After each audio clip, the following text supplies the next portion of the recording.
Hi, and welcome to show number 31 of the elcafecitotraveltalks, a podcast where people share travel stories and adventures.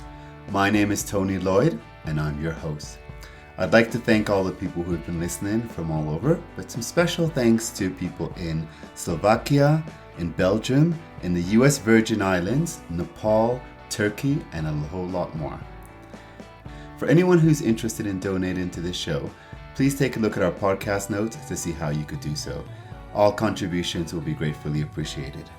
If you have not already done so, please subscribe on one of your podcast providers so you get all the updates as soon as they come in. Take a look at our Facebook page for all the written stories. And if you're someone that likes to write, or if you have an idea for a future podcast, please send me an email to elcafecitotraveltalks@gmail.com. Any questions or comments that you might have, or any way that you can suggest to improve on this show, please also send me an email to that address, which is elcafecitotraveltalks@gmail.com. For today's show, I sit down with a young lady who is Peruvian, Japanese, Spanish. We talk about her travels and her search for a place to call home. So please get yourself a tea or a coffee and enjoy today's show. My name is Denny. I am from Lima, Peru, and I'm here traveling all Ecuador, so now I'm in Cuenca. Okay. Explain to me a little bit about how you would define yourself culturally. Okay, well, I was born and raised in Lima. I have a mother that comes from Cajamarca, which is in the mountains of Peru, and I have a father who is born and raised in Lima, but his parents come from Japan. Being in Peru, being half Japanese, it was never really an issue, but for my Japanese side, being half Peruvian was an issue. Okay. So my mom is like a mixture of Spanish and Peruvian. So, I felt I was, I could enjoy a little bit of everything that I was. When I was with my Japanese family, I just never felt I was 100% welcome. Trying to fit in, it wasn't a goal of mine. Okay, but you did mention to me that you went to Japan and you were living in Japan for a while. So let's talk a little bit about that. Let's talk about why that happened. Okay. Because sometimes people say, no, I'm not trying, but in the back, I believe. I remember I was talking to one of my friends and we made a list of the top 5 countries we wanted to visit in the future when we would start traveling. And I can't remember where I mentioned, but Japan was not in the list. Okay. And my friend was like, but you're half Japanese, like how come Japan is not there? And he actually put Japan on the list because Japan is so awesome. I said, well, I never want to go because I just don't feel any emotional connection, and I think it's a culture that to me is just really hard to get in, and nothing makes sense to me. I don't understand anything. Because I grew up not really, my Japanese family would show me everything, but would never explain anything to me, like the food or the paintings or, the religion or, like when they were praying, like nothing was explained to me. So to me it was there physically, but I couldn't understand it. So over the years I decided I wanted to travel badly, and a friend of mine made a joke like, maybe you should go to Japan. And I was like, wait a second. I am able to get a visa to live there because of my family. So I said, yeah, let's do it. Why not? Bold decision. And I did it because the not wanting to accept my Japanese side made me want to go understand, at least on my own without my family, what this culture is all about. Okay.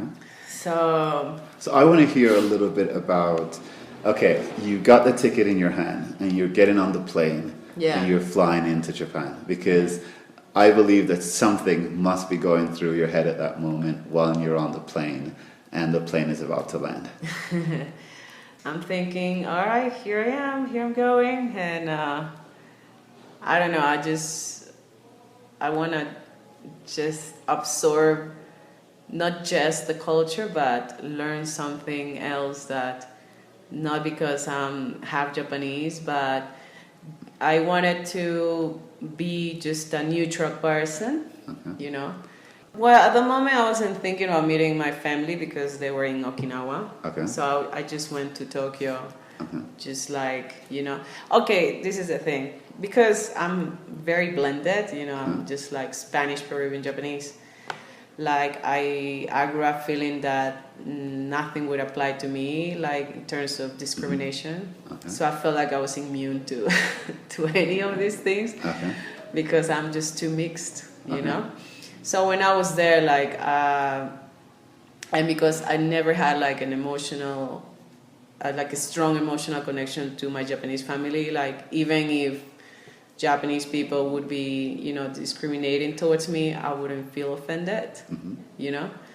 So, and I was never trying really hard to fit in. I just wanted to be there, like a neutral person, and trying to absorb everything. But of course, you know, I already knew how Japanese were, you know, because of my family. So some things I already knew how people would be. And I saw some reactions of people, not towards me, but in general, you know, how people would behave, hide their feelings, or, you know, those like emotions that I already saw before, you know.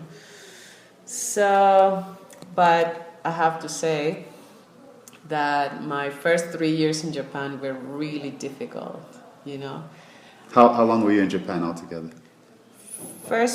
My first time was 5 years, and the second time was 2 years. That's a long time. Okay, 5 years. And then 2. Okay, so explain to us a little bit about your first 3 years, or even your first year. My first year was, I think the first 6 months were a mix of honeymoon and hell. Okay.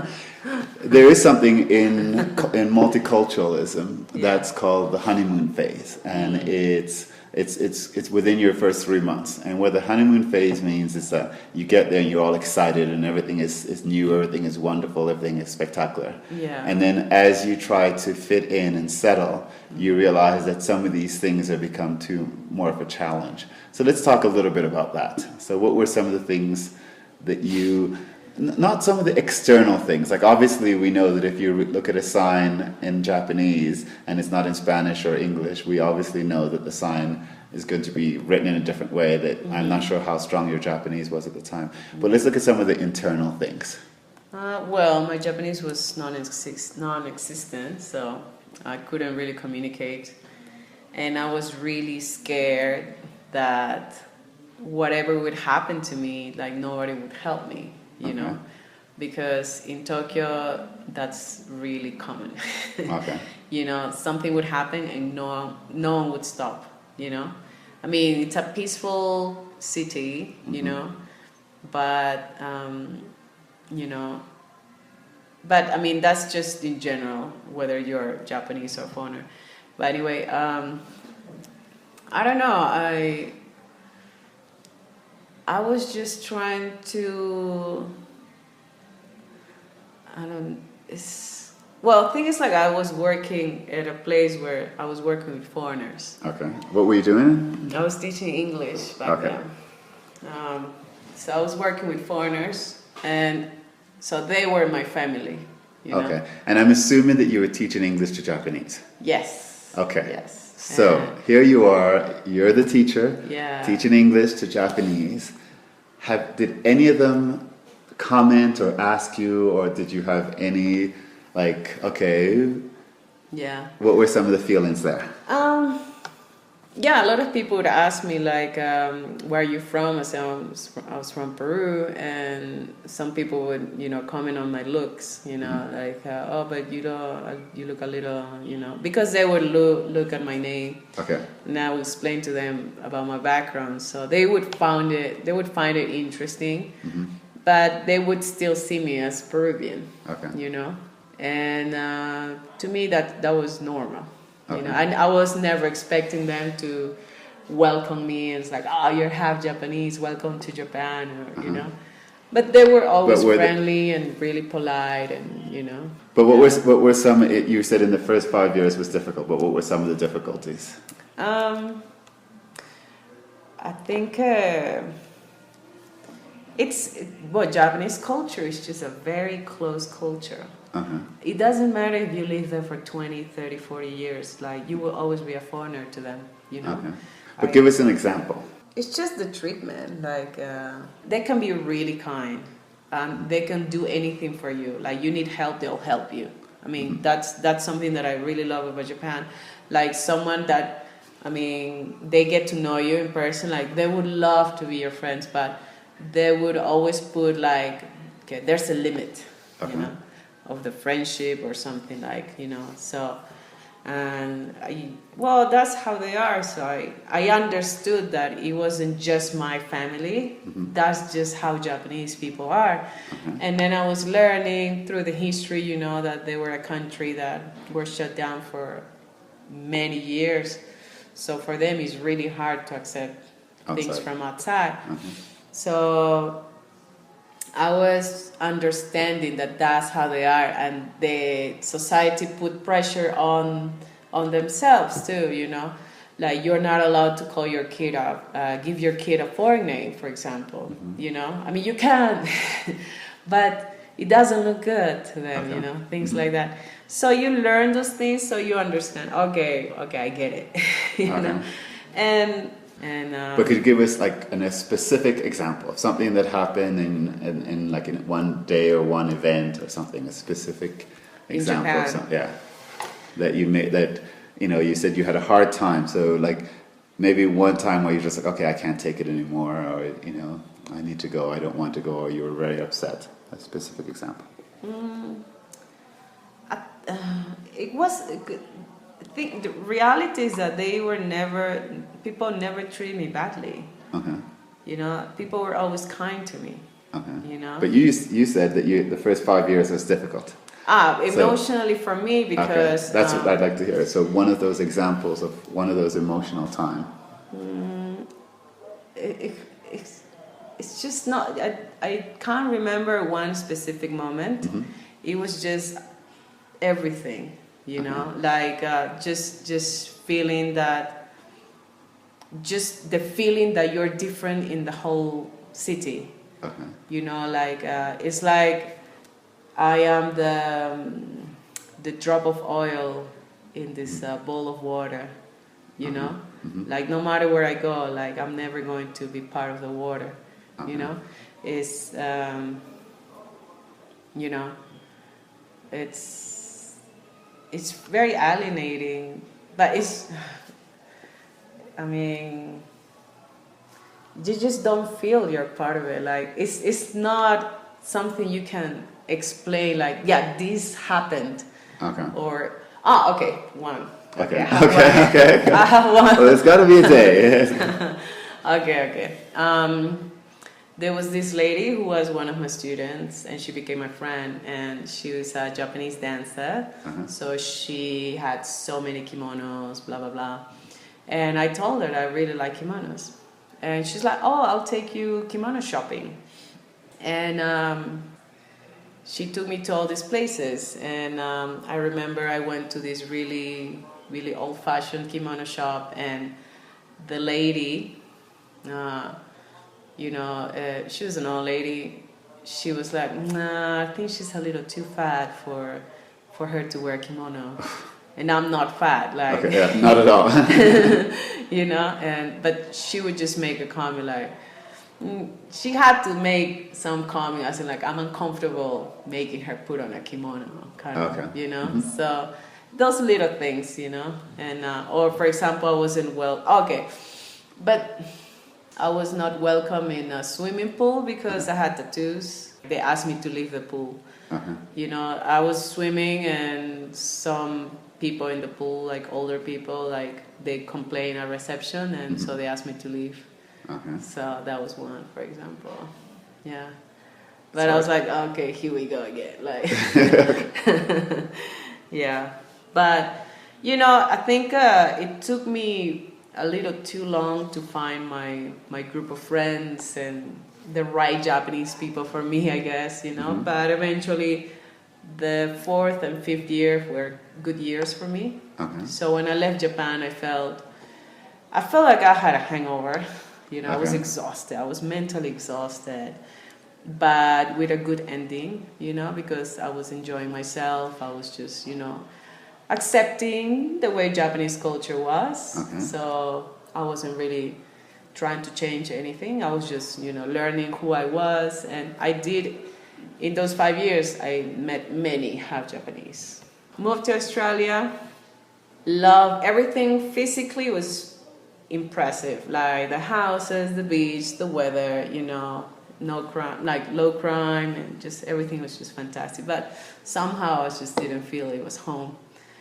And I was getting tired. I was traveling for too many years, and I was just like, I needed to take a break. So I came back to Japan, I was like, okay, I really need to be You went home. back to Japan to take no, a sorry, break? sorry, to Peru. To Peru, okay. So I just felt like, okay, I guess a part of me will always feel Peru is home, because I know everything. I can just be 100% myself. I don't have to think too much. I'm just me.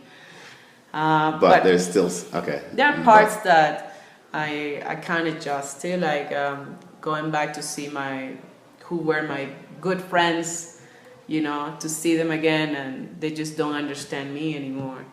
Why? I mean, I don't understand why they don't understand me anymore. Or you've grown away from them. Yeah, so I had to kind of restructure my circle of friends and start from scratch almost, know. And I think that helped me live in Peru a little bit happier, because I was choosing people that were, more liked who I was. Okay.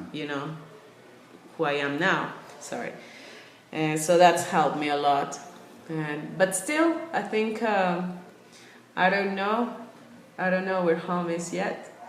So, but the older I get, the happier I am with who I am. So I'm thinking that wherever I go, I'm just going to be happy, because I know I'm going to meet great people. I'm going to do fun things. And I think like this journey that I'm doing around Ecuador and just meeting all these people and stuff like that, I realize that I'm just happy wherever I go.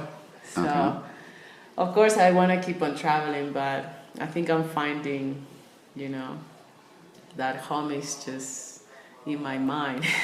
That's okay. That's fine. That's fair. Where do you feel you are today? Where are you today? I don't know. I'm still, although I'm saying home is like I'm happy with myself and everything, but I'm still looking for a place where I really want to be happy and live happily ever after. But I'm realizing that part of me thinks like, why would I stop? Like, the planet is so big, and there will always be great people to meet and many places, and so I don't think I'll ever stop. Okay. Well, thank you, Danny. Yeah. Thank you. That was a good conversation. I enjoyed that. I enjoyed talking to you. Thank you for listening in. I hope you enjoyed today's show as much as I did. Along with travel, the subject of TCKs, transcultural kids, is something very dear to my heart. So I always enjoy sitting down and talking with other TCKs. If you'd like to help support the show, please take a look at our podcast notes to see how you could do so. Our Facebook page to see the written stories, and if you're someone that likes to write or has an idea for a future podcast, please send me an email to elcafecitotraveltalks@gmail.com. For any questions or comments on how I can improve on this show, please send me an email to elcafecitotraveltalks. And don't forget to subscribe on one of the podcast providers so you get all the updates as soon as they come in. And as always, please take care, and I look forward to seeing you here at the El Cafecito in Cuenca, Ecuador, as soon as things clear up. Bye for now, and stay safe.